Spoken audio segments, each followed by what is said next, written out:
Today we're going to talk about trust. We're going to talk about the trust between family and friends and how that trust works. So when you say you're going to do something, obviously you should hold to that. Or if you've made a commitment, you stick with those commitments. To the end, you follow through with what you say you're going to do.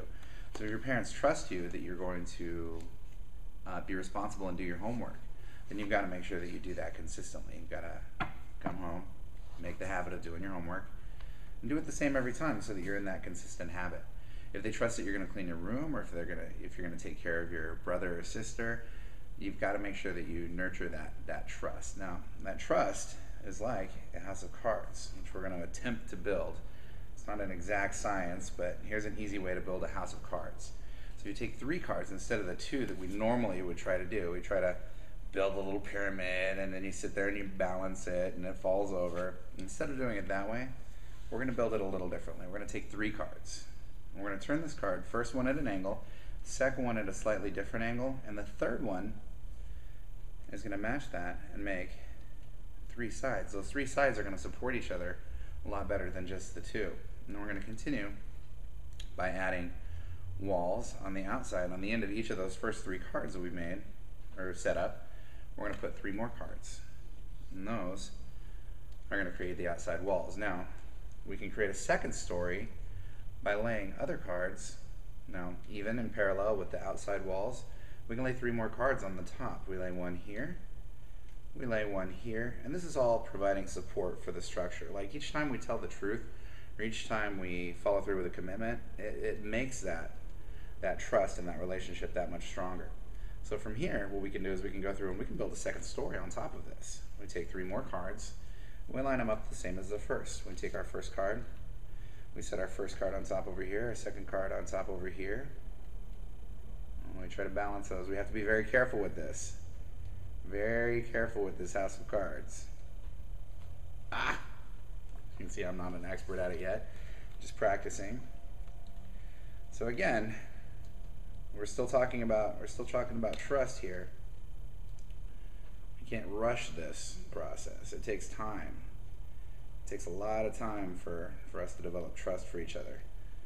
There we see a second story, second level developing there. Put 1 more card on top. Now, before I put this last card on top, I want to make a point. It took a little effort on my part. It took time, it took precision to build this house of cards. Now, if I put this on top and something happens, it only takes an instant for the whole thing to come down. Now, I didn't that time. I did well. But with one tiny little touch in the right place, the whole thing comes tumbling down. And the thing is our trust is a lot like that house of cards.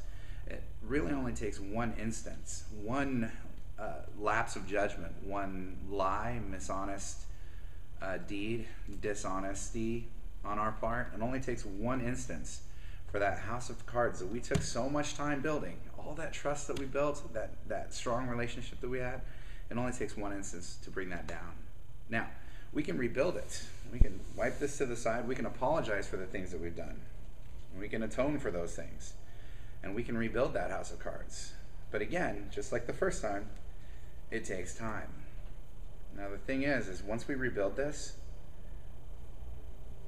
it's not going to be the same as it was the first time. It'll never be the same. This is not going to be the same house of cards that I had before. I can build it the same way. I can go through the same process. I can take the same time and effort and give it my undivided attention, but it'll never be exactly the same as it was before. So just like when we tell a lie or when we do something dishonest and we lose the trust of those people that we love, we can rebuild that relationship. We can apologize, we can go back on what we did, and we can say, I'm sorry, and we can rebuild that relationship. It's not that you can't salvage that, because if you really care for each other, well, they'll be there for you. But that relationship will never be the same. The trust will never be the same, the level of trust. So, let's keep in mind that house of cards is very delicate, and it only takes a very small act on our part to bring that whole thing down. So let's make sure we nurture that relationship with our friends and family and really take pride and take a lot of care to keep that relationship strong and not to do something knowingly that's going to destroy that. So that was our talk about trust. You know, you should probably do this experiment with your parents. Talk to your parents about it, or parents, talk to your kids about this.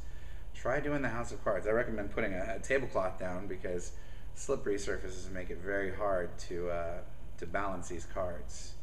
Just like putting yourself in a situation that allows for dishonesty or acts or deeds that go against our character or better judgment. It's kind of like that slippery surface. If we put ourselves in those situations, we're asking for something to happen. So I thank you for your time, and thanks for watching the video.